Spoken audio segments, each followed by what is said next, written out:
Okay, so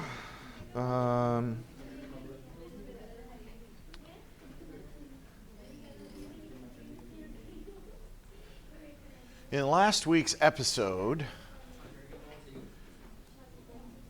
so we're going from 1983 to no, wait a minute. What was that? That's not right. It's 1993 to like 2005. In last week's episode, we were at the point where video games were maybe going to once again cease to exist, or at least exist in the way that we have seen them today. And the big thing that was going on was Joe Lieberman was a Connecticut senator whose, one of his staffers was trying to buy a video game for his son, and he was looking at the video game because it was like the big popular one, and he was looking at the video game and he's like, man, this thing's like pretty violent. So he brought it into work and they looked at it and they said, oh, what is this video game violence about? And they started playing the game and they were like, hey, this is crazy violent. Like, I had no idea that they were doing this. And so that game is Mortal Kombat, which is the last important arcade game to be made. There was Street Fighter 2, and then Mortal Kombat came out by another company called Midway that was already making arcade games, and they were like, hey, let's make a more violent, kind of realistic in the sense of like they're people, like there's digital scanned images. It's actually photography that they took, and then they used the digital images, and let's do that. And that was Mortal Kombat. And Mortal Kombat competed in the arcade against Street Fighter. Now, as somebody who was there in the arcade with people playing both of them, Mortal Kombat was technically not as the possibility space was not as great in Mortal Kombat as it was in Street Fighter 2. So most people preferred to play Street Fighter 2, but still tons of people were playing Mortal Kombat. Then they came out with Mortal Kombat 2, and Mortal Kombat 2 was rock solid. It was like as solid as Street Fighter 2, but then even better in many ways with graphics and a whole bunch of things. And a little funny thing is this style of graphics, like the digital people, Street Fighter was like, hey, maybe that's what people want. And they actually made Street Fighter the movie edition, which has like Jean-Claude Van Damme and a bunch of other people running around in suits like this and fighting each other. Now, most people want to forget that even happened, but that was a funny part of history. So, Mortal Kombat. What the heck is going on with Mortal Kombat? So this is an example of fatalities.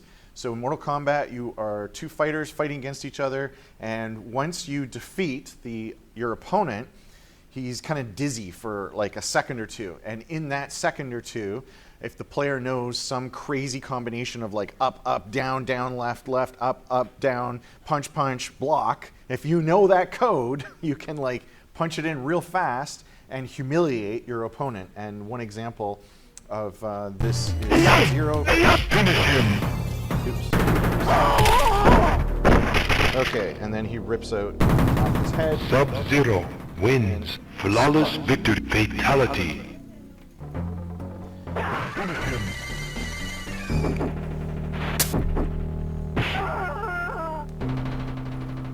Okay, that one's clearly not nearly as violent.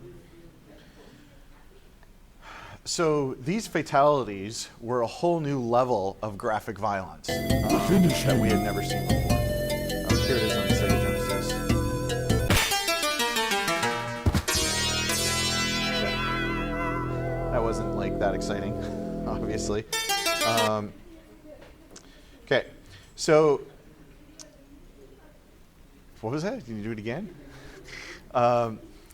Okay, so the big thing here was these were no longer like stick figures or it's like just cartoon figures that were being drawn by pixel art or something. Like these looked like humans, right? And you're ripping off his head and having the spine lying there. So Mortal Kombat became more popular than Street Fighter 2. And Street Fighter 2 is already a huge hit, like a Pac-Man level, so Mortal Kombat. And so just to give you a taste of this culturally, this is the TV commercial that was on during kind of young people's stuff, like watching MTV or a bunch of other things.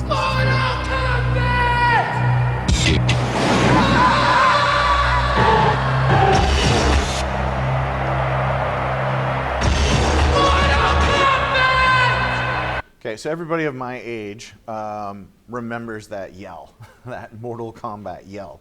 And that was the setup for Mortal Monday. Okay, shut up. So Mortal Monday was the day when Mortal Kombat was coming out for the home systems. Okay, the big systems were Super Nintendo and Sega Genesis. So Nintendo, if you recall, had this basically censorship policy for their games. Why? Because they didn't want the crap that was happening with the Atari 2600. So they had standards that needed to be met. And now they were faced with this hot arcade game that was going to come out for their system. And the company that was making it was called Acclaim, and Acclaim was doing the ports to both.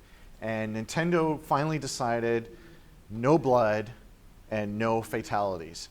And Acclaim, while they're working on it, they're like, Sega's cool with it. Like, are you sure this is what you want to do, guys? And Nintendo was like, yes, we have to do this for the parents, for our brand. This is what's important. And Acclaim was like, okay.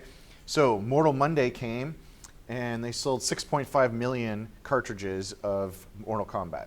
Not all in one day, but that's eventually how many sold. The Sega version outsold the Super Nintendo version 3-1. 3-1. So this was a huge boon for Sega.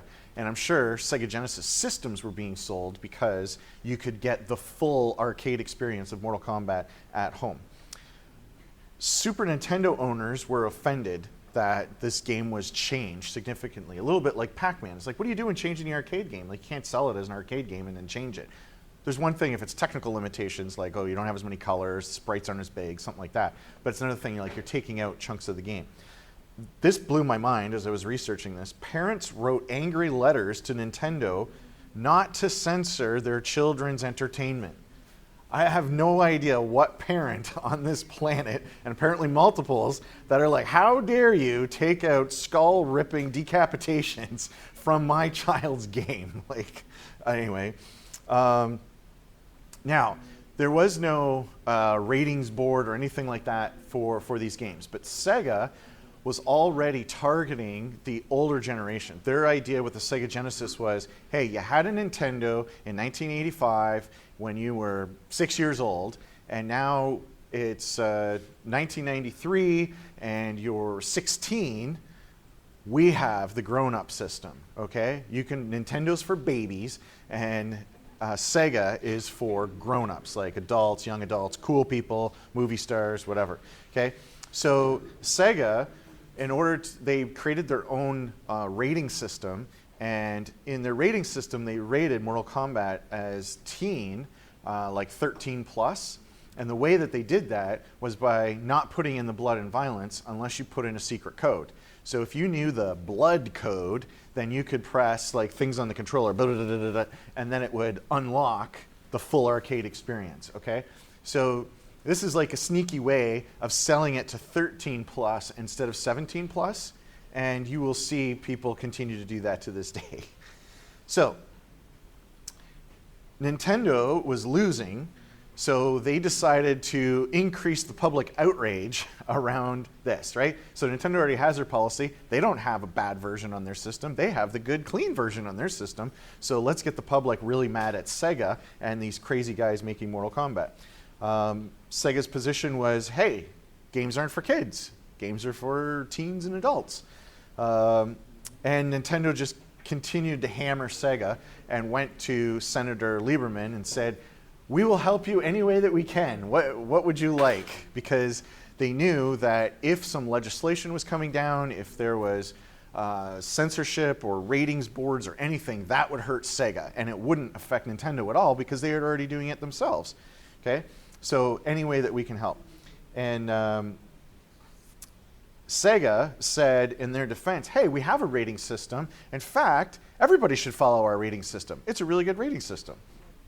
And nobody really liked that idea. So the solution was they created the ESRB, okay? The Entertainment Software Ratings Board. And the ESRB created these designations, and the idea, basically Congress said, if you don't manage yourselves, then we'll step in and do it. And the government might say, you can't have anything more than cartoon violence. Like, that's totally legit for them to pass laws and say that, and there's nothing you can do about that. And maybe there would be free speech, complaints or whatever. But so basically, the industry was, we could do this ourselves, or somebody's going to come and do it in a way that we don't like. And so I'm not even necessarily saying that games are better for this, but this is what happened.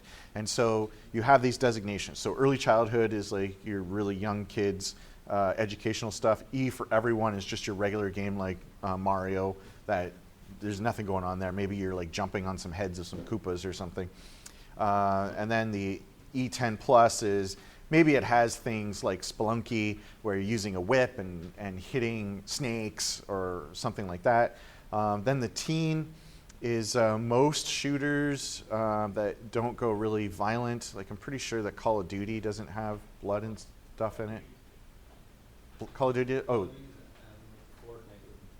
Sorry, yeah, Fortnite, thank you. I think Battlefield. Is Battlefield the one that doesn't have any blood and stuff?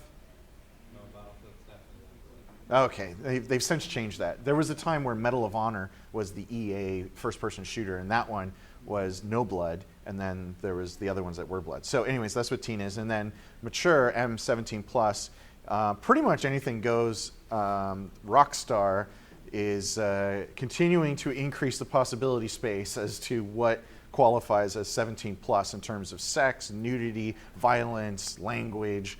And then the last category is adults only, which is basically your X rating for, like, that you would see in movies. That's what it is for video games. Okay, so the other thing about the Entertainment Rating Software Board is they're the ones who run E3. So I told you that the big show was CES, that you would go to, the Consumer Electronics Show, that was held twice a year, and that was both equipment like consoles, but car audio and TVs and a whole bunch of other things. And now they create their own show, E3, and that's what you see in LA every year. Any questions about violence in video games and how that wrapped up? No? Okay, so let's party like it's 1995. So we're now entering into the 5th generation of video game consoles using kind of that nomenclature. So let's start in 1993. So in 1993, this is the current state of things. In computer games, this is the current state of 3D. You press your cursor keys to move one step forward. You press it to turn left or right. And that's how you move around inside of dungeons or whatever. Okay? So you see, like, you press it once, you move forward once. You press it again, you move forward. Now you can hit it a whole bunch of times in order to move kind of quickly, but you see it's kind of staggered as you go. Okay, so these two guys, does anybody know who these guys are? They're pretty famous. You're about to know who these guys are. These are the Johns. John Carmack on the left, John Romero on the right. And these two guys were working at a small little game company, and they had big ideas about what they wanted to do for video games. John Carmack is a really crazy smart guy that is really good with math and 3D programming stuff, and so he wanted to try and figure out how to do 3D programming. John Romero is also a good programmer, but I would say he's more of a designer, and he would probably say he's more of a designer. So he can code. No one can code as well as John Carmack, okay? That's going to the test. Who can code as well as John Carmack? You just say nobody, you get 100%, okay? So John Romero would take what John Carmack would make in the engine and make a game out of it, if that makes sense. So John Carmack's really focused on frames per second, what the engine can do, how many polys there are, whether it's 3D, you can look up and down, all that stuff. Romero's like, hey, what should I be shooting? What kind of enemies are there? What kind of weapons are there? That kind of stuff.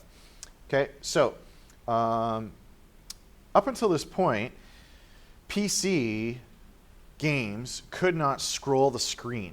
Okay, so in Mario on Nintendo, which came out like 7 years before this, Mario would run to the right and the screen would scroll smoothly.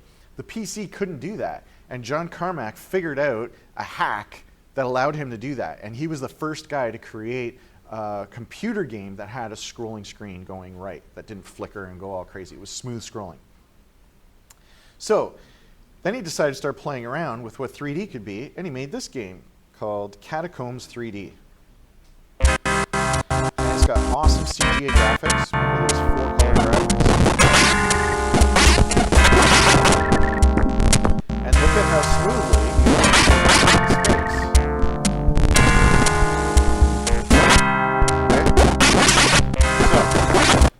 they said, that's pretty cool. What if we were to make a VGA version of that? And so they decided to do a remake of a game called Wolfenstein. And you're escaping from prison in a Nazi prison camp. And you're running around. And this is when the first-person shooter was born. Okay, the Catacombs 3D thing was like a test. They didn't really sell that many copies. But I remember when I downloaded this game on my computer, because at the time it was called shareware, and I was just blown away by it. And eventually you get the Okay. So, this game, Return to Castle Wolfenstein, sold 200,000 units, which is okay for computer games, but they did it in a new kind of model. So this is actually in 1992. We're about to get to 1993. So the shareware model was, we're going to make a game, and we're going to distribute it on discs, and it's going to be free, that you can, you basically pay for the disc, and discs were like $2 or $1 or something like that. So you would buy those in a store, and they would be like in a little Ziploc bag, like your sandwich, okay? And it would just have a name on the thing, and it was like $2, and you would get it, and you would put it in your computer. And you could share it to all your friends, because you just had to have the disc.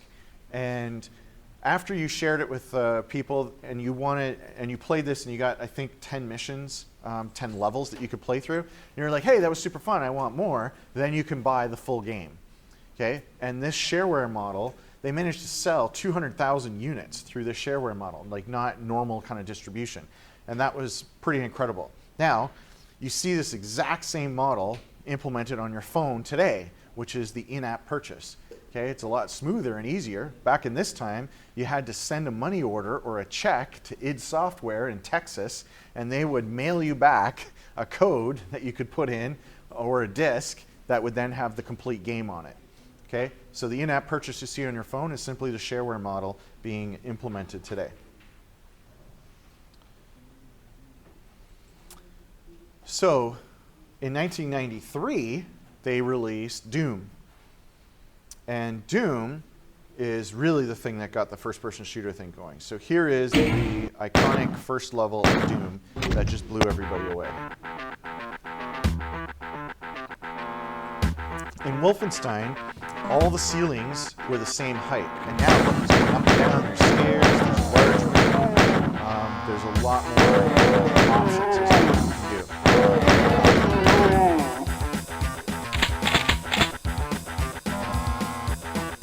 I remember looking outside for the first time, couldn't believe it, because there was no looking outside in Wolfenstein.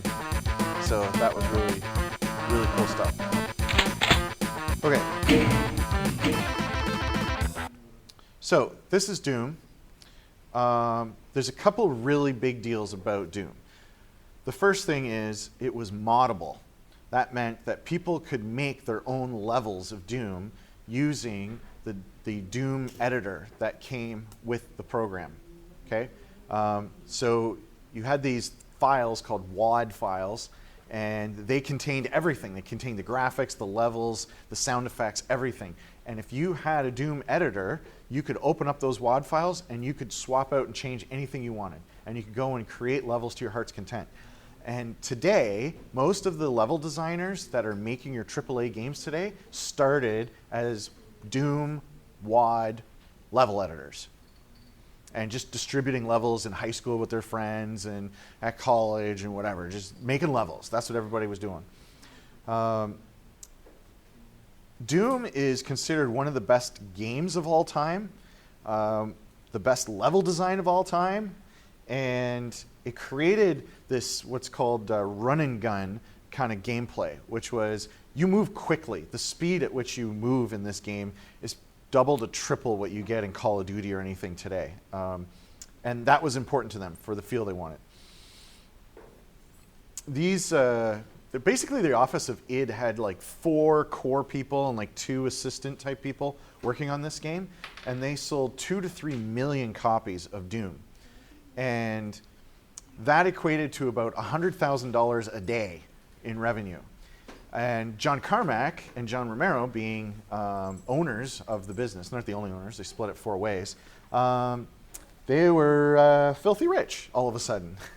And John Carmack really doesn't care about the money, and he just kept working on it. To him, it was about the puzzle, about solving how to do 3D and the math and whatever behind it. There were between 10 and 20 million people in the US that played Doom. They did a study on the amount of work time lost to Doom, and they said it was significant enough to lower the GDP of the US because everybody's playing Doom at work. Okay? So it was a real big deal. So you had a bunch of guys that suddenly had all this money rolling in, so what are you going to do with that? And the answer is they all bought Ferraris. So if you went to the id Software parking lot, there were 4 red Ferraris parked next to each other. And then the 2 assistants. Okay, so that is Doom. Also in the PC world, at the same time, there was this guy named Graham Devine, and he was playing around with CD-Rom technology. So these CD-Rom things were floating around, and they were connected up to computers, and people weren't really sure exactly what you could do with it. And he figured out a hardware trick that would allow you to stream data off of that CD to the computer like continuously. And that normally people were doing things like encyclopedias, where you would type in a search term, and then it would search for the data and show you the data, and you would click it, and then it would load the data, show the data, and stop. So he figured out a way to get continuous data off the thing. And that opened up the possibility of making this game, Seventh Guest.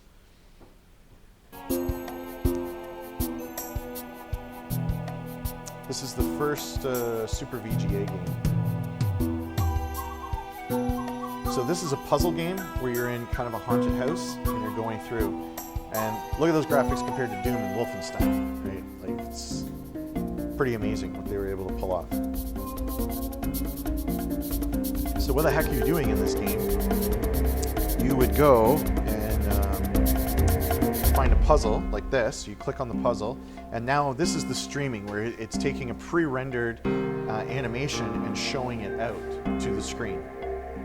And that's really all this game is. You'll need Dragon's more Lair. than lenses It's to just a whole bunch focus of your pre-recorded thoughts animations. on this and when you one. click the right things, then stuff happens. Now this So, doesn't make This sense. game was the killer app for computers. I worked in a computer store.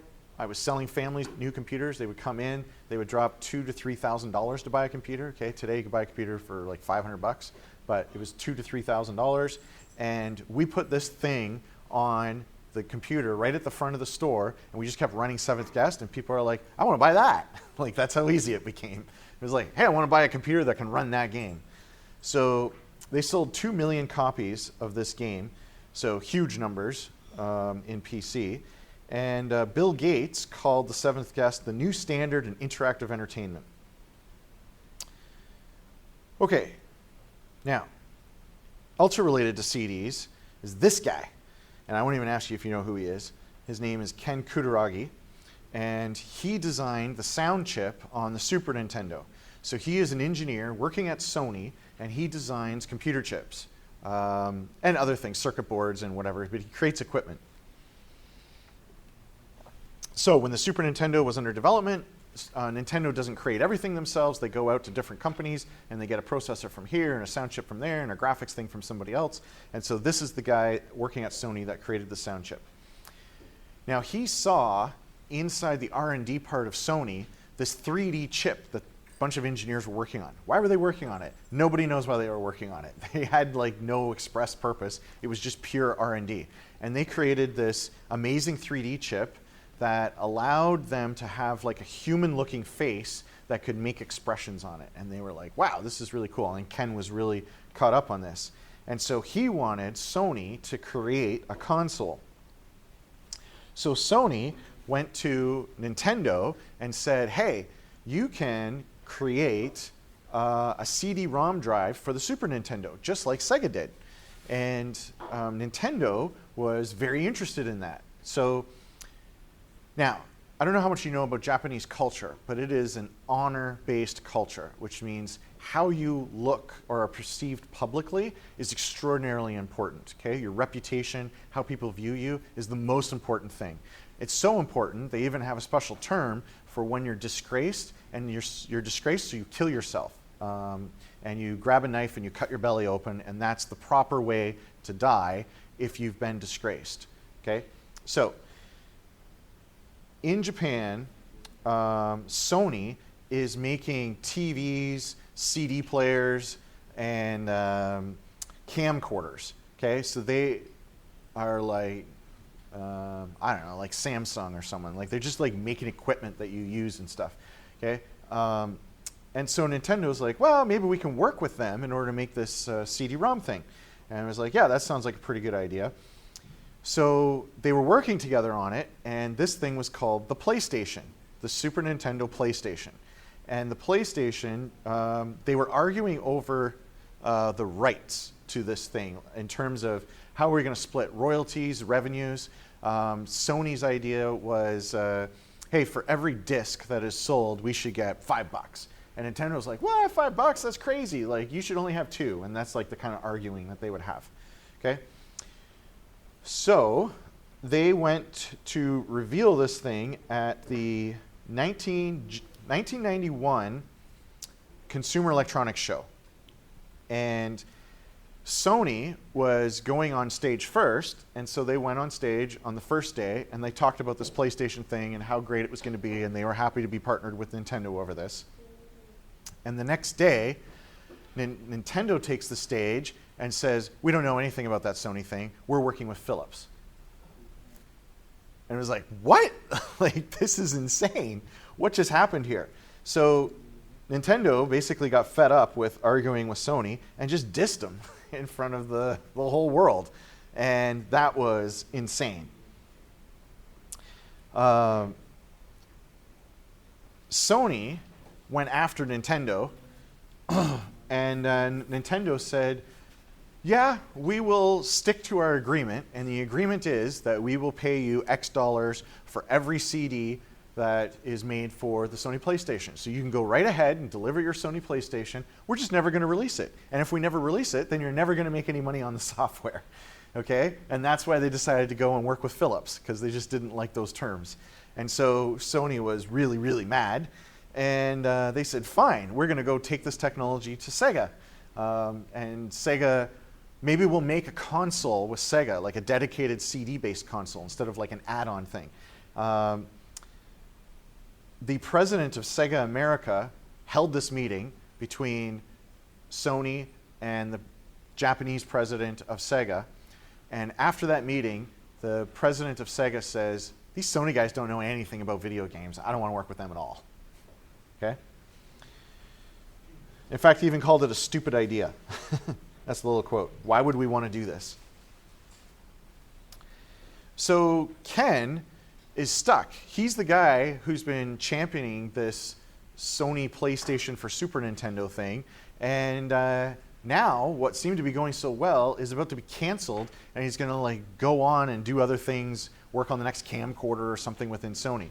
So he's really concerned and upset about his future. He really wants to make a console. And so he's in this meeting with the CEO of Sony. And they're talking about the PlayStation, and then you're like, well, we tried to do something with Sega. It's over. This thing's done.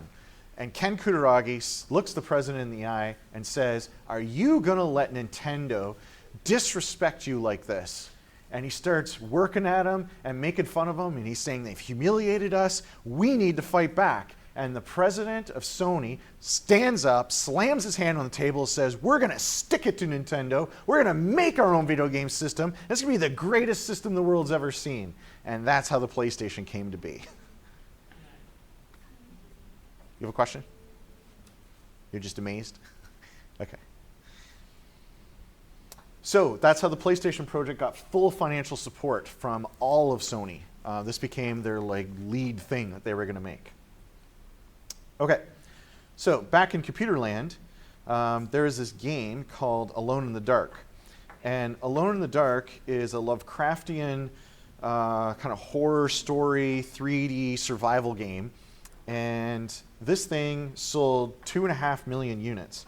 And it used 3D graphics that we had never seen before. So this is from the intro section of how you enter into the game. There's no texture mapping in this game. This is what's called ORAD shading. And this game was voted most innovative game of the year for all PC games.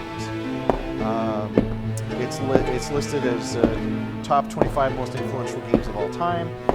It's one of the first games you could play as a male or female protagonist, and it sold 2.5 million units. This game is what caused Resident Evil to be created on the PlayStation. Okay? They just wanted to make this game, had limited ammo, had zombies in the house that were going to scare you. Also, in the same year, because 1993 was a big year, there's two brothers named Robin and Rand Miller, and I met Rand Miller, and I have his email address, and I've talked with him, and I wouldn't say he's a friend, but he knows who I am, I know who he is, and we can talk if we wanted to. And they decided to make this game called Myst. And so they decided to use pre-rendered scenes, kind of like the Seventh Guest guys, but they did it in a way that was not so animated, like you could just click and move, and it would jump to those scenes. And it's a puzzle game, just like Seventh Guest was. And everybody fell in love with Myst. This is the Pac-Man of PC games. Everybody loves this thing. It's the best-selling computer game of all time until 2002. They sold 6 million copies of Myst. And this was another reason why people started buying computers and putting them in their homes and making sure they had a CD-ROM drive for it.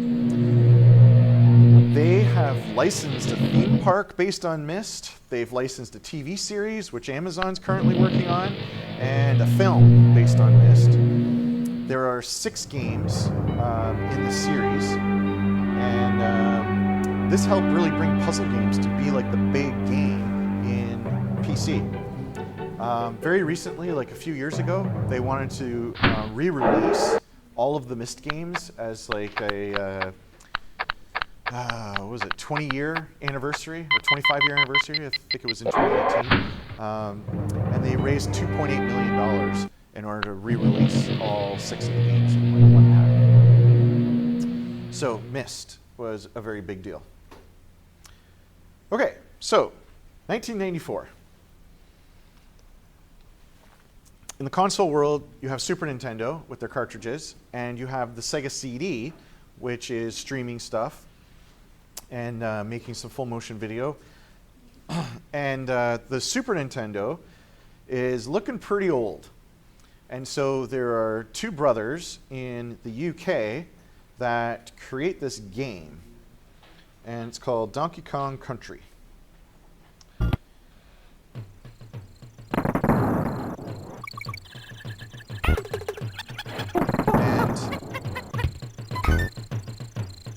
These are 3D rendered graphics saved out as sprites and brought in and shown only on a 256 color palette on the Super Nintendo.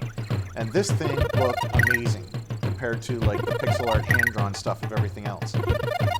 And this game single-handedly revived the Super Nintendo.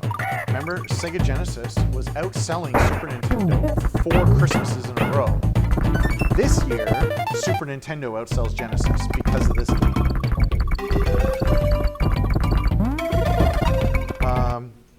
So this is made by a company called Rare, and they sold 9 million copies of Donkey Kong Country. So So so the number one title was Super Mario World, and the second title was Donkey Kong Country.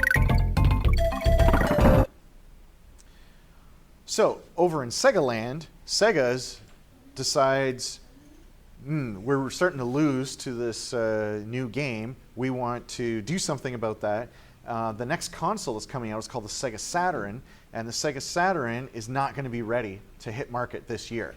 So it should be maybe ready next year. So what are we going to do? And the answer is, Sega always makes this as an answer. Let's just create some peripherals and slap them onto this thing. And so they created what's called the 32X. So the 32X was kind of like a mini console with a 32-bit processor that you jam inside your Sega Genesis, and then you could put in 32X cartridges that could then go inside this thing, and then you would have better graphics and stuff. They rushed it to market. They only sold 800,000 units, and nobody was interested in making games for this thing. So I didn't write down the number of games that came out, but it's like 12 games or something that came out for the 32X. The worst thing about this was if you bought a 32X game and next year the Sega Saturn comes out, you can't play that game anymore. Like it's not compatible with the Sega Saturn. So it was just like a total money waste for the customers, and the customers kind of saw that coming. So this was a bad, bad move, and this made Sega fans very sad and very angry at Sega. Okay, Doom 2 came out, and Doom 2 was essentially Doom, but it had a double-barrel shotgun and a few more enemies. But this was not sold as shareware anymore. So Doom and Wolfenstein were sold in that shareware model, where it was like if you wanted to buy Doom, it was like hard to find. Doom 2 was in a full box in retail shelves, and they sold 2 million copies of this thing. And basically, if anybody remembers playing Doom, they really remember playing Doom 2, because there's only a year between Doom and Doom 2. Okay, now, sometimes in video game history, you're going to hear about games that Thomas really loves, and that's just your fault for having me as a teacher. So XCOM is one of the best games to come out of the 90s, and a lot of people would agree with that, not just me. And XCOM was an amazing game because it was this deep strategy game about fighting an alien invasion that was happening on Earth. And the first thing was it had these cool 3D graphics for showing you the globe. And what was great about this game was that you could pick anywhere on the globe to start and put your base there. And wherever you put your base, that was when your airplanes, your ships would come flying out and attack the aliens. So you could stick it in India, you could stick it in the Antarctic, you could stick it in Canada, you could put it anywhere on the planet that you wanted, and the game just worked. And you could create multiple bases. And so what was really great was it was a bit like running your own business. It was a bit of a business simulator. So you could create as many bases as you want, and as long as you had the money to pay the monthly fees of having the base, you could have as many bases as you want. The remake of XCOM that exists today stripped out a lot of this stuff. And this is why old guys like me say games were better back in the day, because they had more possibility space, okay, for what you could actually do in the game. If you want to have 17 bases and you could figure out how to financially manage that, go right ahead. The current XCOM says, yeah, you have one base. This is where it is, and you're done. Now, they did a really interesting thing. Most games were strategy or turn-based on like some big overhead map, and then they were real-time in combat. So if you've played a Total War game, that is turn-based on the map, and then when you go to combat, then you fight it out in real time. These guys did the reverse. When you were on the map, that was real time, and you could see the sun rising and setting and the earth spinning and all this stuff. And then when you got into combat, it was turn-based. So completely put it on upside down. And so we talked about ideas and how you have, X plus Y and stuff. So this was them. They're like, hey, what if we flipped the way that things are normally done? The thing that was so great about this game was tracking your squad and using up their time units in order to move them around. And has anybody played the XCOM remake? Nobody's played XCOM remake? Wow. Okay, everybody's homework is go play the XCOM remake. And I'm going to test you somehow that you did. Okay, I'm kidding. So in the XCOM remake, you only have 4 soldiers in your squad, and then there's like a thing you can unlock to get it to 6. In this one, you could have 12 to 14 soldiers in your squad. So there's like way more tactics and ambushes you could set and like all kinds of stuff. It was really great. And the final thing here was, along with the real-time lighting, right? So you remember when Diablo, he was like, oh wow, that lighting was like so cool in XCOM. And you can see how the hexes, or not hexes, sorry, the squares and the tiles are getting darker and darker and darker. Along with that, they had destructible terrain. So you could shoot weapons, missiles, throw grenades and stuff, and it would blow up the terrain, and you could open up new ways of going. You didn't have to go through doors. You just blow a hole in the wall and just walk right through. And this, like, the possibility space of XCOM was incredible, and that's what everybody really loved about this game. So it had incredible sound. That's probably one thing that most people would mention if you talk to them about XCOM. It was truly scary and tense when there's an alien and there's your soldier and he's about to die and you're trying to figure out a way to save your soldier, and you have all the time in the world to think about it until you start making your moves. And it gets really scary and tense because of permadeath. So the permadeath is, once your soldier's dead, he's gone. So whatever level ups and improvements and equipment that he had is like all gone. Darkest Dungeon kind of copied this idea to the modern day. They sold 400,000 units. There's 2 sequels to it. There's fan sequels. So there's fans of this game that are so desperate for the XCOM experience that they've made like open source projects where they have created their own version of XCOM, and you can play that. And I think there's 3 or 4 that are like whole complete games, that 40 hours of play, where you can play XCOM with kind of modern graphics. And then finally, for Access in 2012, did a remake of this game, and it did extraordinarily well for them. Okay. New franchise launches this year. Need for Speed. Anybody heard of that? Okay, now I know who I'm dealing with here. Not so much on the strategy games, a lot more on the racing games. So yeah, Need for Speed comes out. First on PC, and eventually it becomes much more console kind of title. But it had really good graphics for its time.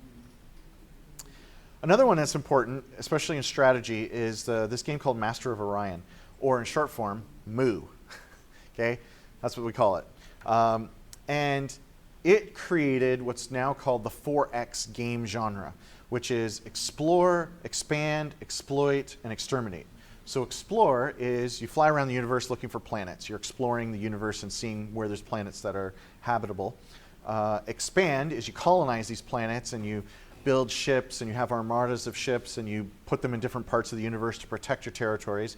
Exploit is to gather all the resources and have a tech tree of some kind. You're unlocking new technologies to make your ships fight better, fly faster, that kind of thing. And exterminate is kill all the alien races that are fighting against you. And you're basically trying to take over the universe. And so this 4X strategy game genre has become a thing. And there's, anybody heard of Endless Space? Or Stellaris on Steam. Those are like modern remakes of this. There's a whole bunch of them. It's kind of like, I don't know, Tetris created puzzle games or something. It's like this game created tons of spacefaring games. And there's even been some fantasy games based on this formula. Master of Magic is the other game that they made, which is fantasy-based this. And so Age of Wonders recently came out with a title. Yeah, that's based on this. You played that, Age of Wonders? Yeah. Okay, yeah. So this is expanding, and then research, and then this is combat, where it's turn-based. You fly around in spaceships, blow things up. Okay, next. There's this little company in the UK called Bullfrog, and the guy, Peter Monalou at Bullfrog, created a whole bunch of genres of games that now exist today. It's the kind of thing where there's like a musician, they create like really incredible music, but it doesn't really like sell that well for them. But then every other musician kind of copies from them in their own style. And then they become super famous, and then you can like trace it back to like one guy. That's Bullfrog with Peter Monalou. I would say he's the Da Vinci of our time. This guy has created really unique games. None of them are the same. And he's probably the most influential game designer of our time. So one of the games that he created is this game called Theme Park, where you have this theme park and you manage it, and you have people going on rides, and if it's too intense, they throw up, and you have to have janitors cleaning up, and You have to keep having people coming in and getting ticket sales, and you're building new rides and exciting people and stuff. And so there are a whole bunch of mobile games that are based on this formula that he came up with. There's EA now owns Bullfrog, and they have created mobile theme park, so you can play theme park on your phone, and it's absolutely nothing like this. Any of you have played Roller Coaster Tycoon? Yeah, it's this game. It's just somebody else's version of this game. Okay, next in the computer world, this little company called Bethesda decided to create a game called The Elder Scrolls Arena, where you can play as lots of different classes. Apparently one of the classes is stripper. And you are in this role-playing world, and it's kind of like other role-playing games of the time. And here's some of the 3D graphics that they did on it, made it look kind of cool. And this went on to become your Skyrim and Fallout and all these other things. It gets traced back to these guys at this time. And next, still the same year, Westwood Studios is a company that comes out with this little game called Dune 2. And Dune is a series of books that are really fantastic science fiction. And then there was a movie that came out in the 80s. We're now in the 90s, but a movie came out in the 80s. And they decided to make a story-based game for Dune 1, and then decided to make a sequel. And the sequel, they were just going to focus on the strategy battles that you see in the movie or in the books.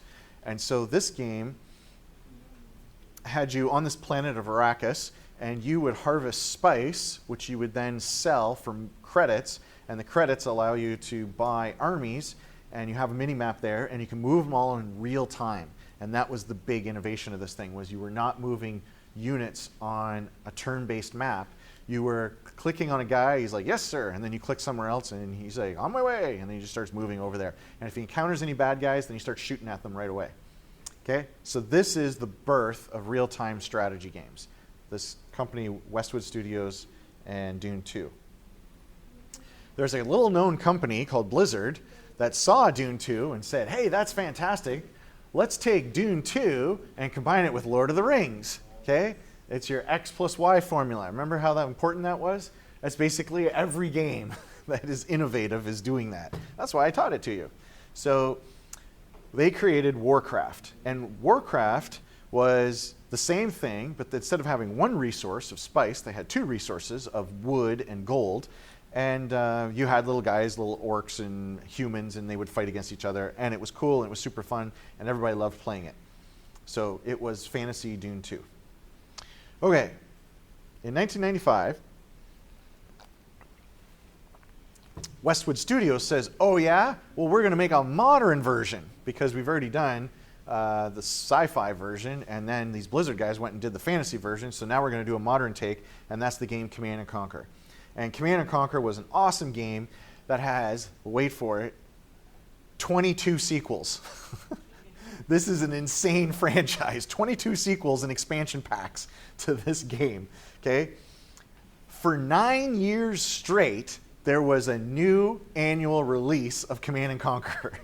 Okay? It was almost like a sports series at that point. Hey, have you played Command & Conquer 2014? No, I'm still playing 2013. Okay? So Command & Conquer took that formula and put it kind of, it's a little bit futuristic. It's kind of like 10 years out from today. Idea of like, yeah, fighting between the Brotherhood of Nod and the GDI American forces. It's basically Dune 2. Okay, I told you about Battletech. Battletech was a really great board game, miniatures game, and it got licensed by Activision, and they made MechWarrior 2, and MechWarrior 2 was one of the top-selling games of this year. And I don't know, I'm just a sucker for giant robot games, and this had really cool 3D graphics for its time, and it was really great. So MechWarrior was a big splash. I didn't write down here how many millions of copies they sold, but they sold a lot. Okay, hey, remember that formula, X plus Y? Yeah, so this is, anybody want to guess what the formula is? Sure. Star Wars and Star Wars and? I just talked about it 5 minutes ago. Okay, somebody else? Star Wars Plus. No. Doom. Star Wars plus Doom. It's like, hey, what if we took Doom and we just Star Wars-defied it? Okay? Which is what Disney's trying to do right now with anything and everything, right? Star Wars-ify it. So this is Doom, Star Wars. And it was a great game. It was good for its time.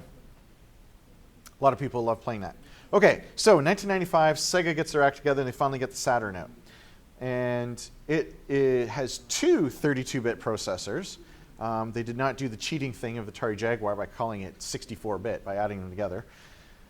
And it had 2 megabytes of RAM, which was a whole bunch of RAM compared to the Genesis. And it had a GPU that was capable of, it's really hard to find the right technical terms to use to talk about 3D GPUs. So I used textured polygons per second. And what does that mean? It's like you have a polygon and you slap a texture on top of it, like a triangle or whatever, and it can do 200,000 of those in a second. The media is a double-speed CD-ROM drive, which is capable of 780 megs, and it sold for $3.99.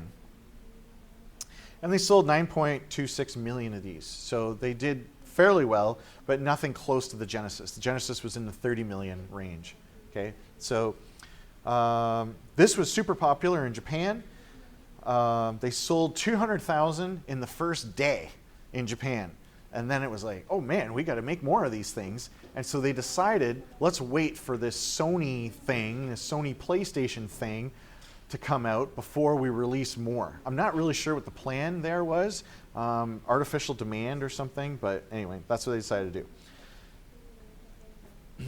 When this thing was announced to come to America, Sega went up on the stage first, and Sony was going up second. So Sega goes up, and they give this cool talk, and they show great videos of the games, and everybody's like, wow, this is really exciting. And he announces that it's going to be $3.99, and it's available right now. Everybody's like, what? They had this whole marketing plan around Saturn Day, which was a day in September when the Sega Saturn was going to come out. And here it is in May, and he's on stage, and he says, available right now.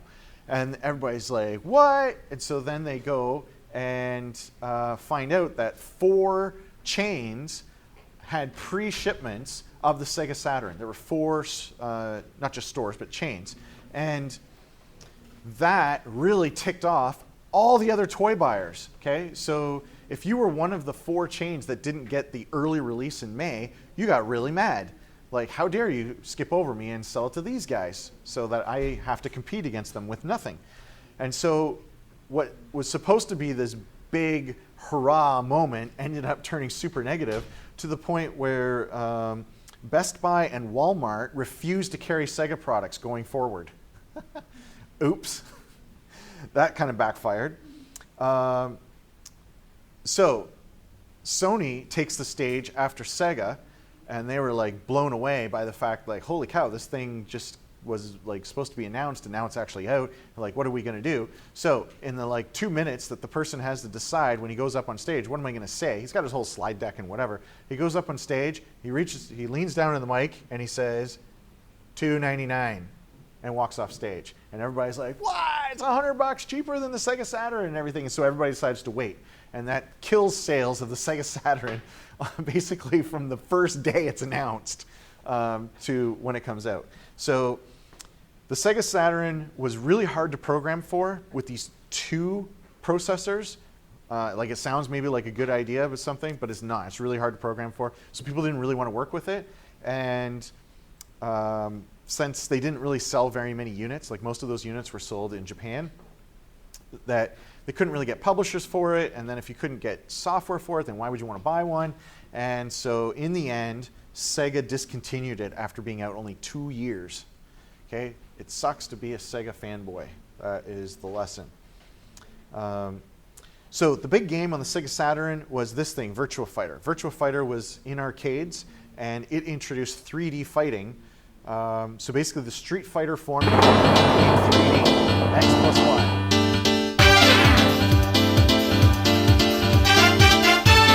So the big arcade game was super big.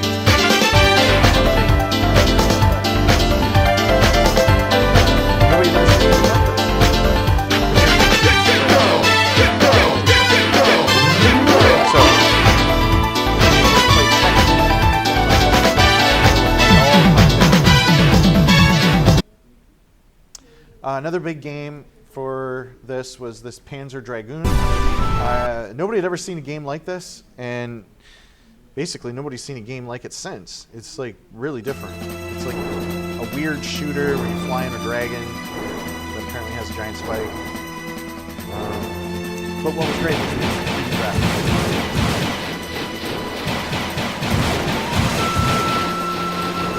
Okay, so those were two of the top-selling games on the Saturn. So later this year, in September, is when Sony PlayStation comes out. It has a 32-bit processor at a faster megahertz than the Saturn. It has 2 megabytes of RAM, just like Saturn, and it's capable of 360,000 textured polys per second. So that's about 160,000 more than what the Saturn was doing.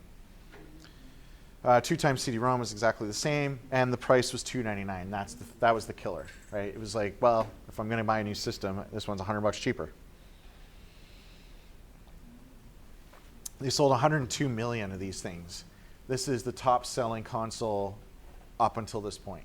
Yeah, this thing went bananas. Everybody wanted to design for it. This thing sold for 9 years. It's one of the longest-selling consoles. People are still buying the thing 9 years after it came out. That's like 4 years into the PS2. People are still buying PS1s. It's pretty crazy. Two interesting facts coming out of the PlayStation story. First is there was an argument within Sony about the size of the controller. The Americans, Sony America, was saying the controller is too small. You have little Japanese hands, and Americans have big fat Texan fingers, and you need to make the controller bigger in America. I don't care what you do in Japan, you need to make it bigger in America. And Sony said, no, we have tested this thing like crazy. It's the perfect size. Everybody's going to love it. And the American says, fine, we'll solve this with an arm wrestle. And the Japanese guy says, fine. So they get down on the boardroom table and they arm wrestle, and the American wins, and the controller's 10% larger in America. Okay? This is the kind of great facts that you get from somebody who has read the book on the creation of the PlayStation. It's 350 pages, and I've listened to an 8-episode audio or podcast about the creation of the PlayStation, and I've read 2 other books that talk about the creation of the PlayStation. And that's one of those little cool facts that I got out of it.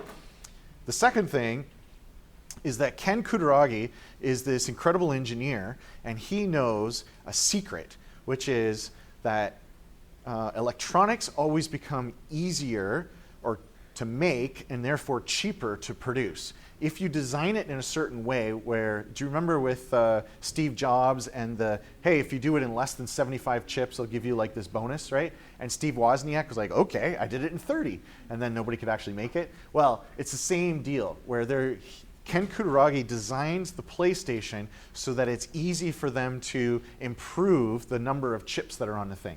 So when Kutaragi sees the Saturn and he sees how many chips are in there, and he looks at it and says, this is going to be impossible for them to get the manufacturing cost down. So the Sony PlayStation was designed to get cheaper and cheaper and cheaper to produce. So initially, when they're selling it at $299, it actually cost them $399 to make it. But by the second year, they're probably costing them like $299, and by the third year, it's probably costing them $199, and then by the fourth year, it's costing them $50. Okay, the Sega Saturn started at $399, and they probably never would get it cheaper than $299. So Sony sees this as the Achilles heel, like a real weakness of the Saturn, and so they just go for price break after price break, and they just turn it into a bloodbath for Sega. They made that Sony PlayStation so cheap to manufacture that Sega couldn't keep up, and that's the other reason why Sega pulled it off the market. They was like, yeah, there's just no point competing with these guys. So one of the top-selling games for it was arcade kind of hit. Nothing is in the arcade as big as Mortal Kombat or Pac-Man anymore, but Ridge Racer. And Ridge Racer was really, really close to it. Wow, what a start! This is just what I wanted to see! I don't know. Today it doesn't look too bad. 2 laps to go! Okay. Resident Evil is a huge seller on the PlayStation, and I know many of my friends bought a PlayStation in order to play this game. And so here is a very quick video of what this played like. So look at how the camera angles change. This is a disguised loading screen. The reason that it shows the door and shows the opening of the door is because the CD-ROM drive is only so fast and it has to load up all the 3D data. So this is a pre-rendered scene that they're streaming out. And then it switches back to the real-time in-game games. Okay, and so now they're fighting it out. And the combat, the camera angles, a whole bunch of things are exactly the same as Alone in the Dark. But this one takes the concepts of Alone in the Dark and makes it like that much better. Okay, and then the big one that I would be remiss in not mentioning is Final Fantasy VII. Final Fantasy VII is the huge, almost Mario game of the PlayStation. This thing sold like bananas. Up until this point, this is the most expensive game ever made. This is the most expensive game ever made until Destiny. They spent like $150 million making this game, and everybody else is spending like $2 million, $4 million. Like they blew a ton of money making this thing.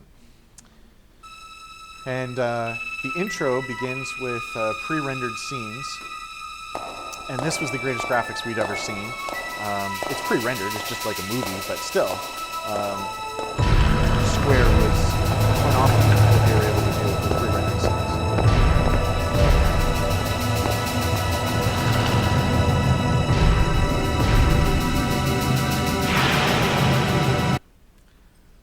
Okay, and then here is some gameplay. So, what their innovation was, pre-rendered background, and then you would put the polygons over top, and that's how you move around. Amazing graphics in the background, but it worked. This is how combat was, and this pretty much set the tone for how combat was for all the Final Fantasies going forward. It was a huge departure from Final Fantasy 1 through 6. I don't really know why everybody was in love with this game, but it just happened to be right at the right time. Everybody that I worked with went and bought a PlayStation for Final Fantasy VII. And it was weird. It was like fantasy, sci-fi. Yeah, I don't know. It was weird. Okay, so the most important thing to know about this new thing, the CD-ROM, is the economics of it. If you remember, Atari overproduced the number of cartridges they needed for Pac-Man. They also overproduced the number of cartridges they needed for E.T., but that's a separate story because that game was terrible. But they overproduced 5 million cartridges of Pac-Man. What do you do with these things? Like, you can't reuse them. You just dump them. And that's what they did. They just dumped them in a landfill. So they wasted like $45 million just dumping these bad cartridges. Now, why would that even happen? How would that occur? The answer is that it takes 3 months to make a cartridge, okay, from when you hand over the data to when you actually get the cartridge. So if you are coming out with a game and you have a street release date of October 1st, then you have to pre-plan 3 months ahead of time, how many am I going to sell October 1st and like the following week and that kind of thing. Most video game sales, like 50% of sales are in the first 2 weeks, okay? If you guess too high, you end up in the Atari situation where you have all these cartridges that you need to dump and you wasted all this money. To the point where a really good selling game, all the profit can be wiped out just in bad cartridges. If you guess low, it takes 3 months for you to get the next batch of cartridges, okay? So it's coming out October 1st, you're like, I'll take 1 million. And you sell 1 million on October 1st and 2nd, and then you're like, oh crap, I really need more of these things. Get me more cartridges. And then you have to wait until January or February to get more on the store shelves. Well, what's happened since then? New games. So you missed your window. Like, the chances of that thing coming back in stock and people still want it is very low. 1 month, maybe they'll wait. 3 months, it's crazy, okay? So this is the really hard science of video games, is having these wizards looking at financial models and Excel spreadsheets trying to figure out how many cartridges should we make. Sony comes along and says, with our CD-ROM technology and our factories making the black disc CDs, 7 to 10 days. it changes all the economics of the video game industry. Now, you produce how many you need for this week, and then you produce how many you need for next week. And you just have this constant supply coming in, and you don't underjudge or overjudge what the market is. This saves people money, and everybody flocks away from cartridges to the CD-based PlayStation specifically, because Saturn was, nobody really wanted to work with it. And this is one reason why CDs came out and got really popular. Also is the reason why new video games come out on what day? What day do things come out? Nope. Nope. Tuesdays. New games come out on Tuesday because that's when the deliveries from the factories could show up with the CDs. Okay, so new movies come out on Tuesdays, new video games come out on Tuesdays. That's the weekly cycle. So that you have your stock on Tuesday to get you through the weekend and then get restocked on Tuesday. They still do that today. I mean, there's like certain dates, like they'll pick like, 999 because it's like a cool number or something. Okay, fine. So, that game will come out that day. But in general, the new games come out on Tuesdays. So if you don't learn anything else in this course, now you know what day to go and buy a video game. Okay, there you go. Okay, also in 1995, Nintendo comes out with the Virtual Boy. And the Virtual Boy is the reason why virtual reality got stuck in the 90s. Okay, you guys have all heard of the Oculus Rift and the Steam Vive, or Valve Vive. The technology existed for virtual reality in the late 90s, 99, 2000, whatever. Nobody would touch it with a 10-foot pole. Why? Because of this thing. Because this thing came out and it sold for pretty cheap, 179 bucks, but it only had one color, red. And people were playing this thing and they had warnings on it because you got these laser beams going in your eye, and if you're a young kid, you're not allowed to play it, and people are feeling sick, and you couldn't turn your head at all. You just look straight into the thing. And the Virtual Boy was basically pulled from shelves like a year later, and Nintendo stopped selling it. And so whenever you said video game in 1983, people were like, oh, that doesn't sell at all. I don't want any of those. I don't want to sell those stupid video games. And that's why I had to call it Nintendo Entertainment System. And the second example is here, where this thing fails so bad, everybody makes fun of it. Why did Nintendo even come out with this thing? Virtual reality is dead before it even gets out of the gate. So we had to wait, I had to wait 20 years for that to be undone. And when the Oculus Rift showed up on Kickstarter, I don't know how I managed to find it, but anyways, I just happened upon it. I'm like, virtual reality in my home? I've always wanted that. Click. And I had one of the first Oculus Rifts. Okay, so moving on to 1996. Tomb Raider comes out. Oh, also in 1996, Nintendo sells its billionth cartridge, so that's a pretty big number, 1 billion cartridges, across like Game Boy, NES, Super Nintendo, and everything. And Jack, remember the guy who bought Atari, he sells it to a company that eventually sells it to Hasbro. So Atari, today, if you see anything with Atari on it, it's coming from Hasbro. Okay, so Tomb Raider comes out. Just look at the box. The box is a triangle shape, and that was really new and different. Nobody had ever seen that. Boxes were always square, and suddenly this thing's got a triangle shape. And Tomb Raider sold a whole bunch of copies. This is the first time there's a female protagonist in a game, and maybe that's not necessarily a good thing in this case, because her proportions are all crazy, but anyway, it was the first time that happened. They sold 7 million copies of this thing, so this is a huge seller. And the whole franchise has sold 67 million copies. Tomb Raider is a big deal. There's 18 titles in the series. That includes your mobile Tomb Raider games as well. 3 movies, with another movie coming in 2 years. 4 movies? Oh, no, 3. Sorry, yeah. Sorry. Okay. Thank you. So, Uncharted or any of these other wander around in a jungle, exploring things, 3D space, jumping around, shooting at bad guys, all comes to the core designs here in Tomb Raider. So all this is going on with these new systems, Sega Saturn and PlayStation, and Nintendo's playing the waiting game. And Nintendo finally decides, you know what, this CD-ROM thing is no good. First of all, their problem is nobody wants to work with them. Philips is mad about how the Philips-Nintendo relationship didn't go anywhere. Sony will not talk to them anymore because Sony's just come out with their own system. And the other people are working with Sega. So Nintendo's out of the market as far as CDs go. But Nintendo says, that's okay, we don't care, we'll still use cartridges and it'll be great.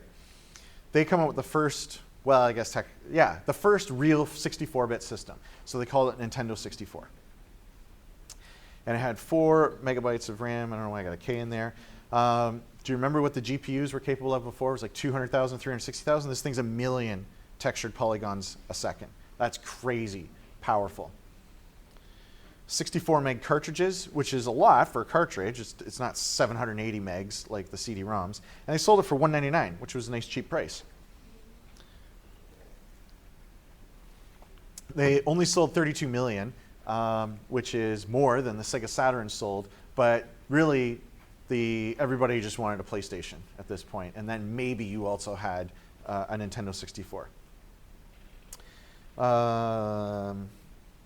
They still targeted pre-teens. So Sony and Sega are going after this kind of more adult, mature market, and Nintendo's like, fine, let them have it. I don't care. We'll just keep going for the tweens and pre-teens. And so this machine changed everything for Nintendo. This is Super Mario 64. It's me, Super Mario 64 created the 3D platformer. Had never been done before. Okie dokie. Dear Mario, please come to the castle. They had an extreme limitation on the texture mapping that was possible. And so you see a lot of these things are Gorad shaded. They're not texture mapped. That's why it has like a much more cartoony kind of look to it. And the big innovation, there were tons of innovations in this game. This big innovation was the camera and how the camera followed the player. And you could control the camera a little bit. Like you could press right to make the camera like 45 degrees right. It's not like today where you have a stick that controls the camera all the way around. And that was on purpose. Okay, I got some more. Okay, so here's Mario. This is the level selection screen. So you go into these doors and you go and jump inside a painting. It had an analog stick on the controller, and depending on how far you pushed the stick was how fast Mario would run. And that was a huge innovation, because up until this point, everybody just had D-pads or digital pads where it's either down or it's up. And so in this case, you could control the speed of the character, and that's crazy. All of the puzzles, the enemies, and whatever, this all led to everything you see in 3D platforming today. And everybody was like, wow, Miyamoto's a genius, and the Nintendo 64 was really well respected, even though it didn't sell all that much. It's also open world, where you can go for any one of the stars that you want, and you have to go sequentially. Another pivotal game that came out was GoldenEye. So based on the 007 movie at the time, this GoldenEye is the first console first-person shooter. So Halo and Call of Duty go back to the these are the guys who figured out how you move around, how the weapons feel, how you reload, everything comes back to GoldenEye. And we all love playing GoldenEye. Up until this point, everybody thought that first-person shooters was a mouse-keyboard game. You couldn't do it on console. And these guys at Rare proved that you could, okay? So Rare created Donkey Kong Country, saved the Super Nintendo, then they created this first-person shooter and created the first-person shooter console market. And finally, we have Zelda, which I'm going to skip over for time. But it was a really big deal to have this Zelda game. Over in PlayStation land, there's a little company called Naughty Dog that decides to create a 3D platformer just like Mario. And they call it Crash Bandicoot. And who works on this game? He's got a famous name. Mark Cerny. Mark Cerny helped make this game. Okay? Mark Cerny, he's important. So, this is Crash Bandicoot. Different camera approach. In their case, the camera's always behind. Mario allowed you to move the camera in all different angles. What have I got? Crash Bandicoot becomes the mascot for Sony, even though they don't own it, because Sony doesn't make their own games. I kind of forgot to mention that. Sega makes their own games for the Saturn. Nintendo makes their own games for the NES. Sony makes nothing. It's all third party. So how do you have a mascot if you don't even make the games for it? So they adopted Crash Bandicoot. Yes, I. Yeah. Yes. So that's how Naughty Dog becomes like a first-party company, because they just bought them. They said, "Okay, we're going to buy these guys," and that becomes our mascot. So they sold 6 million units of this thing. Up until this point, Sony was using Tomb Raider as their mascot, and now it switches over to Crash Bandicoot. And there's this really famous ad that I'd be remiss if I didn't show you. Hey, plumber boy, mustache man, your worst nightmare has arrived. Pack up your stuff. I got a little surprise for you here. Check it out. What do you think about that? We got real-time, 3D, lush organic environments. How's that make you feel, buddy? Feel a little like your days are numbered? I'm gonna have to ask you to leave. You're hurting my elbow. That's the real Nintendo parking lot. Is that Italian? They really No, went there. Bandicoot, it's an Australian name. Okay, Diablo comes out at this time, and you already looked at Diablo video, and they sold 2.5 million units. And what is it? It's Rogue with 3D graphics. It's Rogue plus XCOM. That's how these games come about. Also in computer land, John Carmack, he's not sitting on his laurels with Doom 2. He's working on that. How can I do 3D better? How can I make first-person shooters faster? And so he comes out with Quake. And Quake is the first true 3D first-person shooter.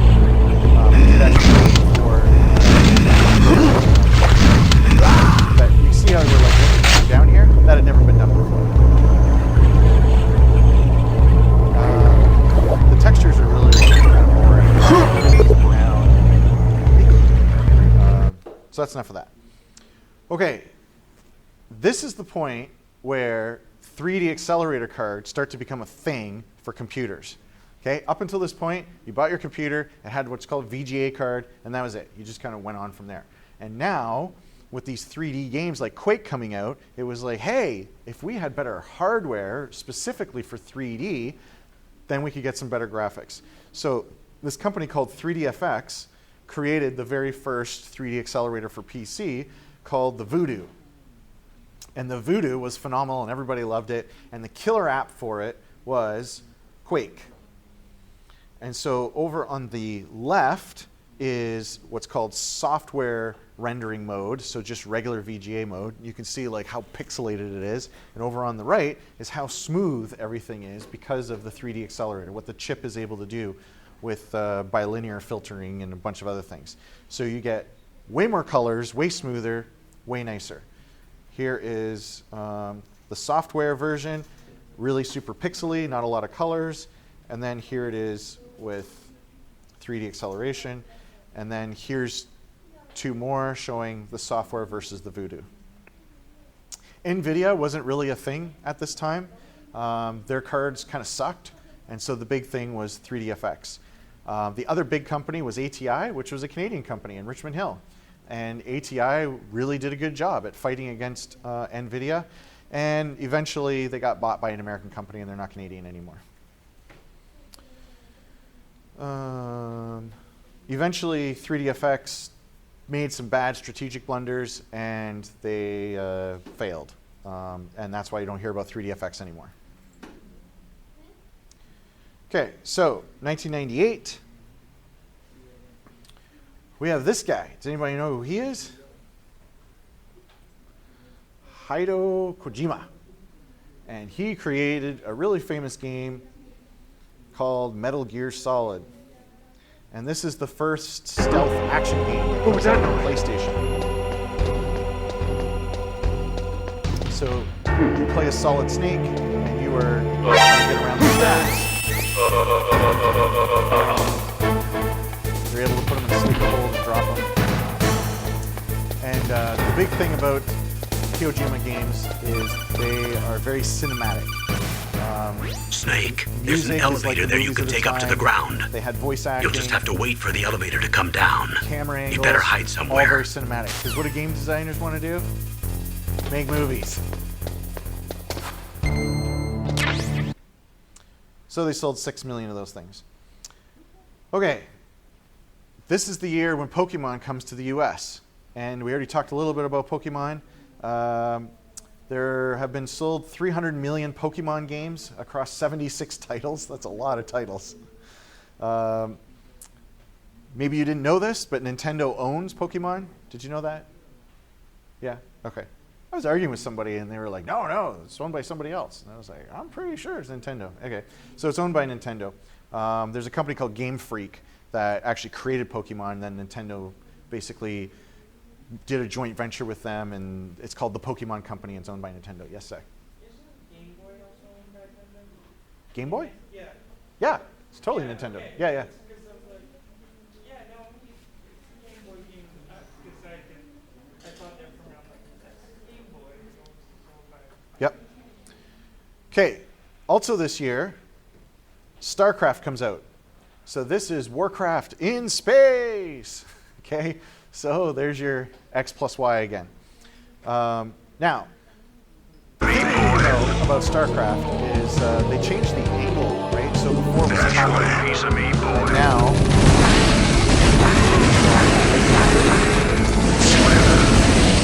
StarCraft is great. Everybody loves StarCraft. Who loves StarCraft the most? You got it. No? Let's burn. The Koreans love StarCraft. Why do Koreans love StarCraft? I'm not really sure. But the Koreans love StarCraft. They love StarCraft so much that they hold tournaments with live audiences with like $50,000 prizes to the top player. This is what esports is. Esports is born from StarCraft players.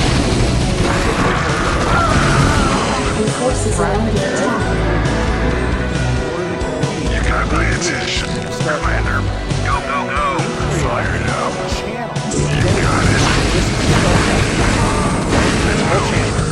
You got my attention. But only StarCraft. Koreans love StarCraft. Game designers want to make Commander, standing back. Something really clever they did. From the moment you go into the store, there's 3 factions in StarCraft. The humans or Marines, the Zerg, which are the alien types, and the Protoss, which are kind of the futuristic aliens. Even in the store, you decide kind of which faction you want to play. Now, they all have exactly the same game inside, but it's a nice little touch. So when you are in your future art departments working in video games, remember that these are little things that you can do to help sell the world to the player and stuff, right? Is to make even different maybe colored covers. Okay, this guy is Gabe Newell. And he and a buddy worked at Microsoft, and they were in charge of such exciting projects as Microsoft Word and Microsoft Excel. And what he wanted to do was he wanted to make video games. He thought it would be cool. So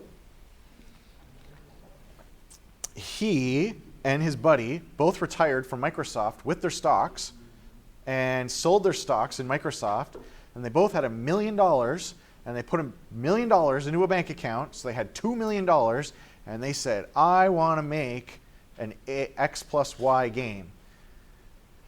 First-person shooter plus story. That's what they wanted to do. And everybody's like, that's crazy. Why would you ever do that?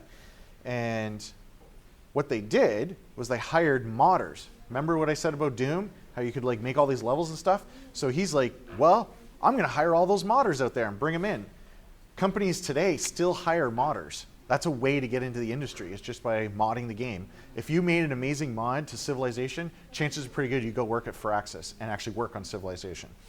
So he decides to hire modders, and he uses a very Microsoft approach which is don't build the tech, buy the tech.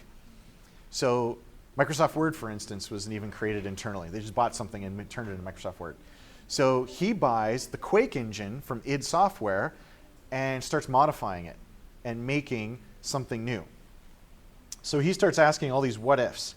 What if we could animate characters with inverse kinematic bones, like in the movies? Have you guys, how much 3D have you done? Have you done inverse kinematics? No 3D yet? Oh, okay. Well, you'll see it in your software. That there's a way of making bones and skeletons. You grab the hand, start moving the hand around, and the arm starts moving with it. Okay? He was like, hey, what if we could do that in the game? And so they modified the Quake engine to do that. What if story was part of the game, not something in between play sessions? So they figured out a way to do in-game cutscenes. They're not even cutscenes, really. It's more like environmental storytelling. They were the first guys to do that. What if the enemies acted intelligently? So they had a whole new AI approach where the AI characters would work as a team against the player, not just individuals that would run at you and shoot their bullets at you. The AI would also seek cover, toss grenades, communicate with one another. You could hear them talking to each other as they were going through.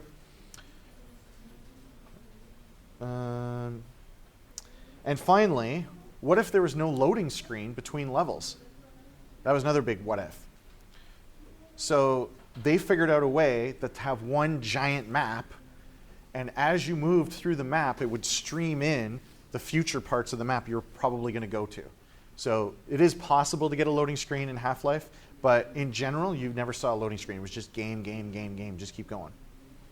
So here is a little slice of Half-Life. This is the box that came out, and it was unique in that it had this fold-out front. So you'd look at this thing in the store, what the heck is this? And you fold it out, and then they would tell you about all these cool technologies that I just told you about.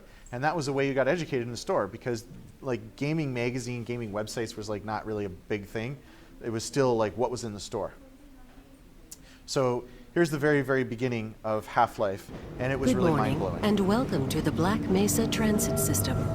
This automated train is provided for the security and convenience of the Black Mesa Research Facility personnel. It's an interactive cutscene. The time is you can move around, but you're limited to being inside the monorail.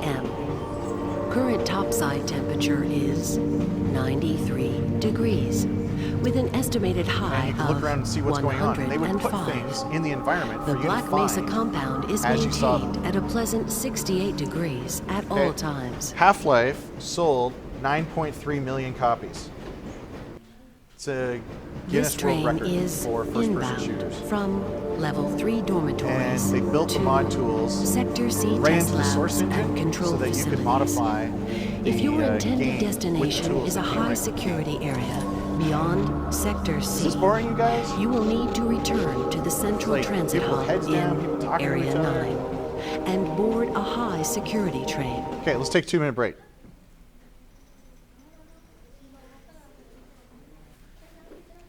Okay, get up, stretch, go to the bathroom, whatever you need to do. Take 2 minutes here.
Okay, it's almost been 2 minutes.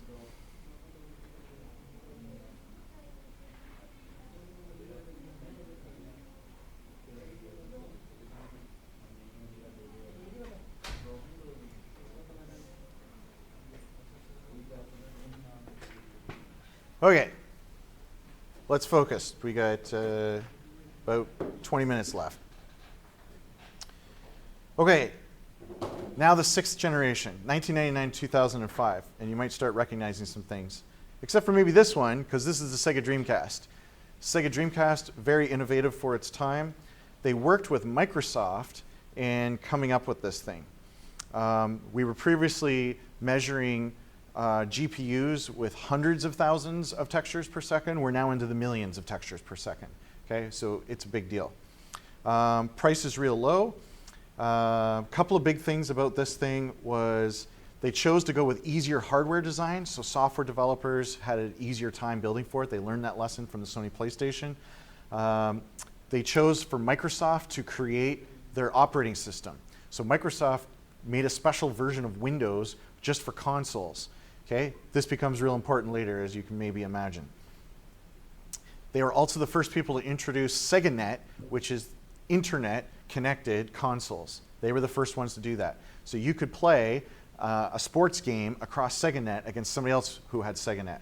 And that was the first time that happened. They did all the matching. So this is the precursor of Xbox Live. Xbox Live really took it to like the next level, but this is where that comes from. And they sold 9 million of these things.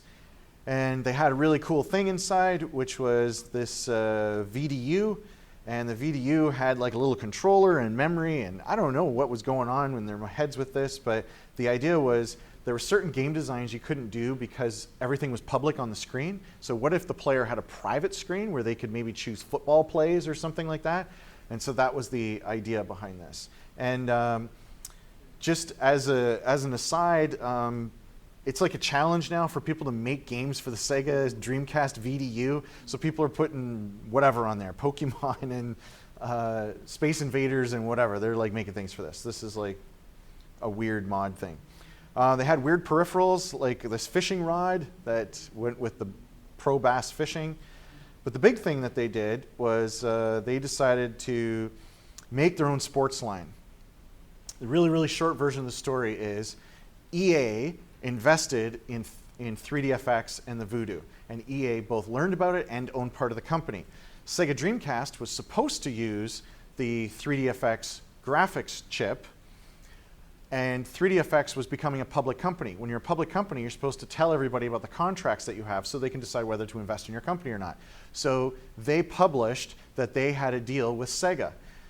Sega was really upset that they had broken their trust and said a secret like that out loud, and so Sega promptly got rid of 3DFX and brought in another chipset. And EA got upset that Sega wasn't using 3DFX, so EA said, we're not going to make any sports games for your console if you don't go with 3DFX.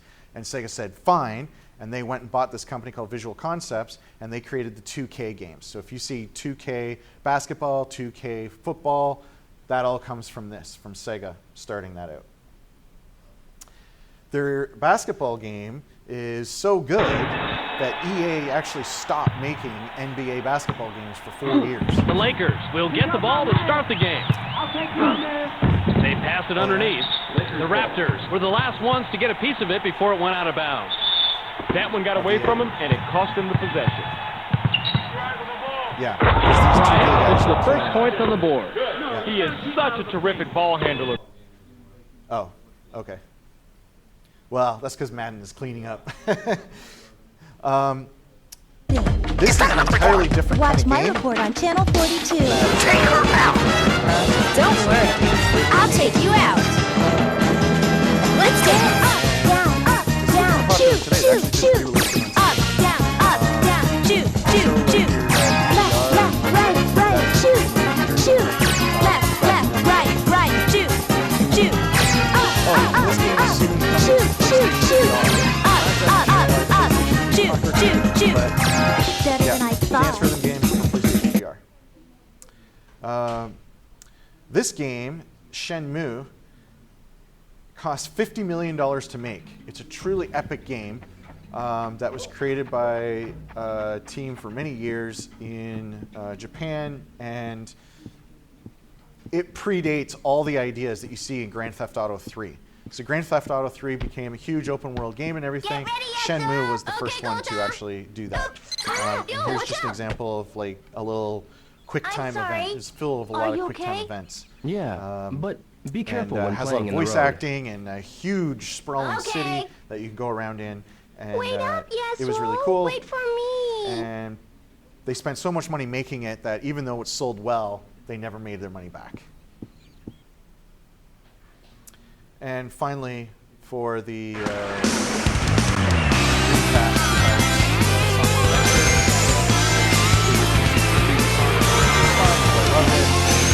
sadly, the day that Xbox came out, Sega stopped selling.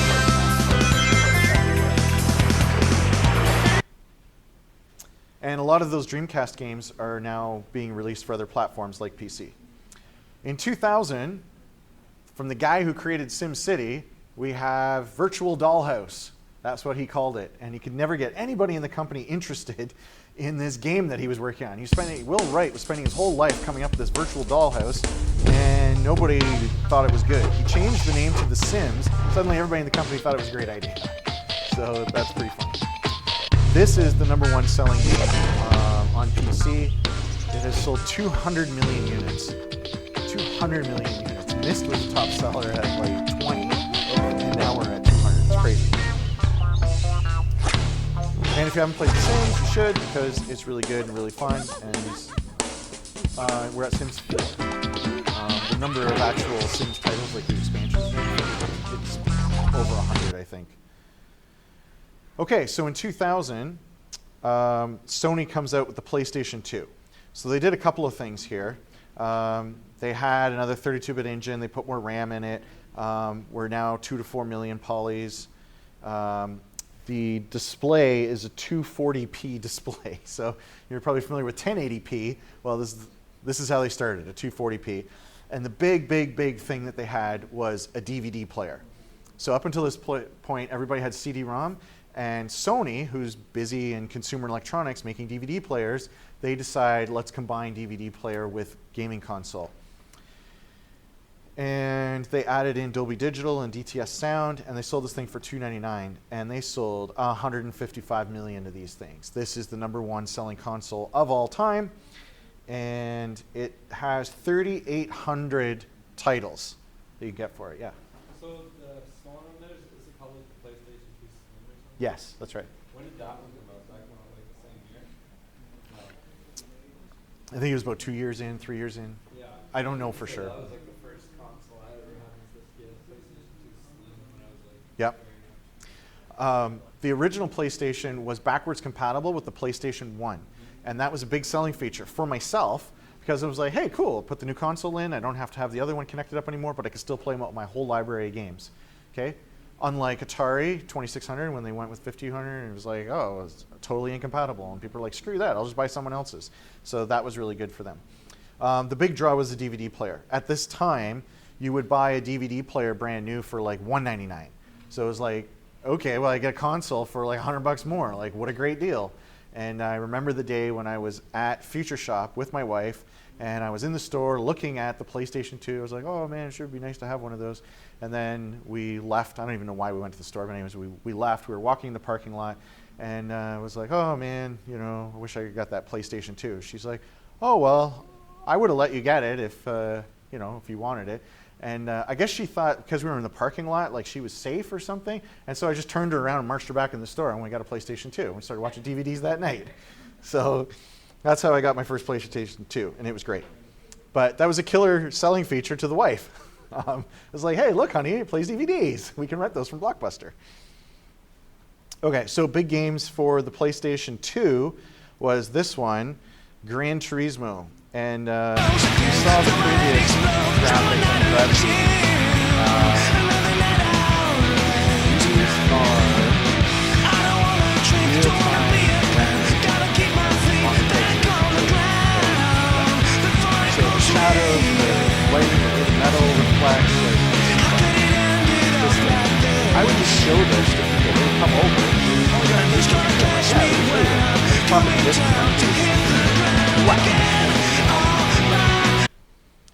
another big one was Tekken Tag. This is Tekken 6. But anyways, it's a far cry from Round 1. Right? It's huge. Fight. And then the really, really big game was Grand Theft Auto 3.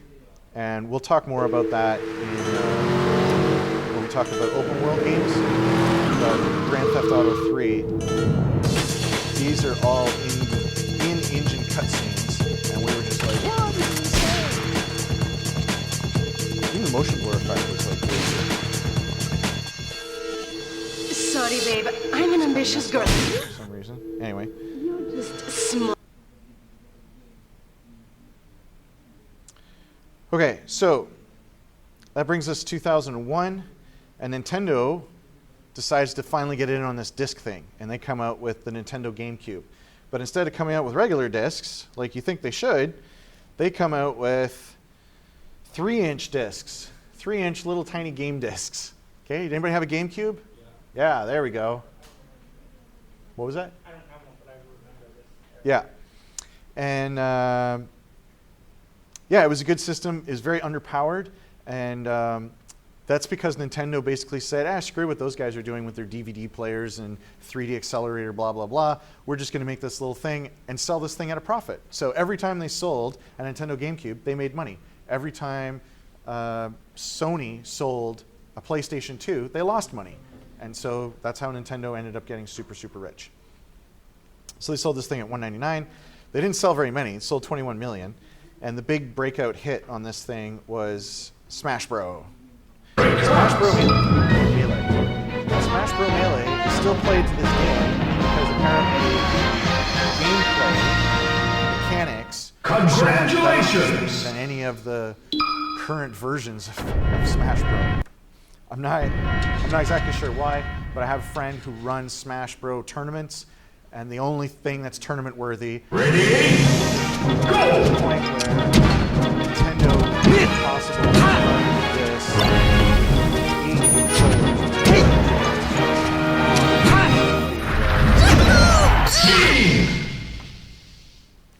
so that you can still play that. It's crazy. Metroid Prime, this is the first time that Metroid went 3D. So combining the Metroidvania puzzle thing with kind of the 3D first-person shooter thing. X plus Y. And finally, did anybody have one of these? No? Okay, so this was the big news. So why did this thing come to be? Because Microsoft was looking at what Sony was doing, and they were very concerned that Sony was taking over the living room. Not only did they sell you the TV and the amplifier and the speakers, but they were also getting you onto the internet, because the PlayStation 2 had a web browser built into it, and Microsoft's like, uh-oh, this is going to go badly for us. So they decided that they needed to block Sony, and they needed to make this system. And I read a whole book about the creation of the Xbox, and it was really fascinating, riveting stuff, and I'm really sad that I can only tell you this in 1 minute. They basically made a computer with a hard drive. This is the first time you have a hard drive built into it, and the first time you have Ethernet built into a console, so that thing's internet ready, like out of the box. The PlayStation 2, you could buy an adapter and like connect it in and that kind of stuff, but this thing was ready out of the box. And it sold for $299, and they, yeah, I already told you how many they sold of this thing. No, I didn't. Oh yeah, I was going to get to it. So you need a killer app in order to sell a console. That's the rule of consoles. Okay, so whether it's Donkey Kong Jr. or Space Invaders or Mario, you got to have the killer app. And so Microsoft knew that going into it. What could the killer app be? So they decided, oh yeah, they sold 24 million. So they decided to go buy Bungie and make them make Halo for the Xbox. Okay, so as a computer player myself, I was really pissed at Microsoft because this was going to be the next awesome PC shooter, and then Microsoft said, it's only on Xbox. And this thing had the best graphics of anything out there, way better than the PlayStation 2. But it was also pretty expensive as well, and a little late to the game. The Master Chief and I are going to see if we can save some soldiers. And this is one of the greatest moments in gaming. Roger, Cortana. This year, maybe that decade, was when Halo. Okay, Charlie Team, Warthog deployed. Saddle up and give them hell. And you're like driving Roger, around. Bowhammer. Stand by to evac survivors and transport them to safety. Bumping into trees, knocking people out of their vehicle. Total insanity. That's affirmative.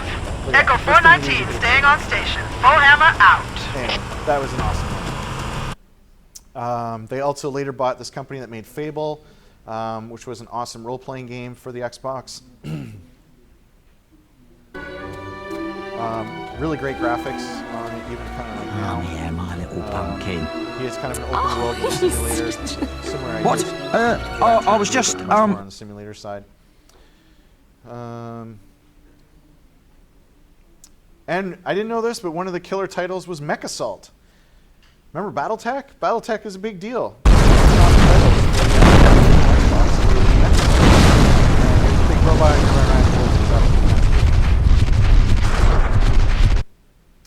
another top seller was Rainbow Six 3, which was squad-based. They managed to outsell the PlayStation 2 in April of 2004. So for 1 month, Microsoft was winning. But in general, they were losing. And they were losing on a bunch of fronts. And one of them was they lost $125 per system that they sold. So the more systems they sold, the worse the hole got for them. And they just couldn't catch up on the PlayStation's lead. So they predicted they'd be able to sell 50 million units of the Xbox. They didn't get anywhere close to that, right? They got to 24 million. And one of the reasons is nobody in Japan wanted this thing. Does anybody know why the Japanese didn't want this, besides the fact that it came from America? Yeah? Because PC. Nope, not because of PC. Something more fundamental. Yeah? Controllers were too big. They were like, what the heck is this thing, right? It's like what is this, for jumbo kids or something? Like, they're like having to play like this, okay? The Japanese hated that. And the other thing was, the system itself was huge. It was big, fat, heavy, and loud. And when I first saw this thing, I was like, what the heck? And it had a power adapter, so that, like, you had this big box, right? And then it had a power adapter that was almost the size of the whole console that like went beside it and plugged in. It was ridiculous, this thing. Okay, and the Japanese were just like, okay, we are not going to buy this thing at all. So, yeah, they couldn't get a foothold in Japan. Therefore, you don't end up with Japan developers. Therefore, you don't get Japanese customers, and this is the state of video games, the consoles. You have PS2 with like 80% of the market, Xbox and GameCube kind of splitting about 10% of it. And we are almost done. The very last thing is in 2004. Up until this point, and including 2004, when you wanted to buy a new computer game, okay, computer game specifically, you went to the store. There was no other way about it. You went to Future Shop, Best Buy, EB, whatever. And you went, and there were shelves of games. There was shelves dedicated per genre. This was the role-playing shelf. This was the strategy shelf. There was games all over the place, okay? So maybe you've heard of this thing called the Trojan horse. It's often talked about in viruses where you think you're downloading a game. Let's say, hey, look, it's the new Tomb Raider 4 game or something. Like, you download it and it ends up being full of viruses. Okay, so you think you're getting one thing and you end up getting something else. That's the idea behind Trojan. So Valve is working on the sequel to Half-Life. And the sequel of Half-Life 2, like, this is all anybody can think about and talk about and all the journalists write about. And Half-Life 2, it's going to be the greatest thing ever. There's so much anticipation for it. And so the idea was, what if you could get it day one? You didn't have to go to the store. What if you could pre-download it? Because remember, at this time, people's internet download speeds is 1 megabit. Okay, that was really fast. So if this thing is 8 gigs or something, it takes forever to download it. So you don't want to do that. You want to download it ahead of time and then have some kind of way that it like unlocks for you. Okay, so Valve created a streaming technology that would allow you to download something and tie it to just your account so you could play Half-Life 2 on your computer. It was a patching service designed to patch Half-Life 2, Counter-Strike, and also to block cheaters in multiplayer games. So it was like a lobby system, an anti-cheat system, and a patching system. And so they created this thing called Steam, and they were the first ones to do digital delivery of computer games and kind of video games in general, but definitely computer games. And in order to play Half-Life 2, you had to install Steam. You had to. There was no choice. And that was the Trojan horse. So they knew they were going to be shipping 5-10 million copies of Half-Life 2. Hey, let's get 5-10 million people on Steam in one go. And that was the big innovation that they created over at Valve. That's what Gabe Newell did.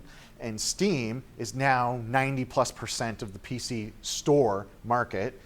And they make 30% of everything that is sold on the Steam marketplace. So if you see something for $50, they are making $15 off of that, okay? Every time you buy something. Their 30% is $4.3 billion per year. That is more than most other game companies make. And they do nothing. Sorry, Steam, but you do nothing. And they get their 30%. And this is why you won't see a sequel to Half-Life, because they don't need to make one. They have tons of money to screw around with VR and other things, and this is what has changed the video game market of today. So we have one more class going through these platforms. Next week, we bring it from this 2005 to today. Okay? Does anybody want some homework? No? You just want to go? Okay, class is over.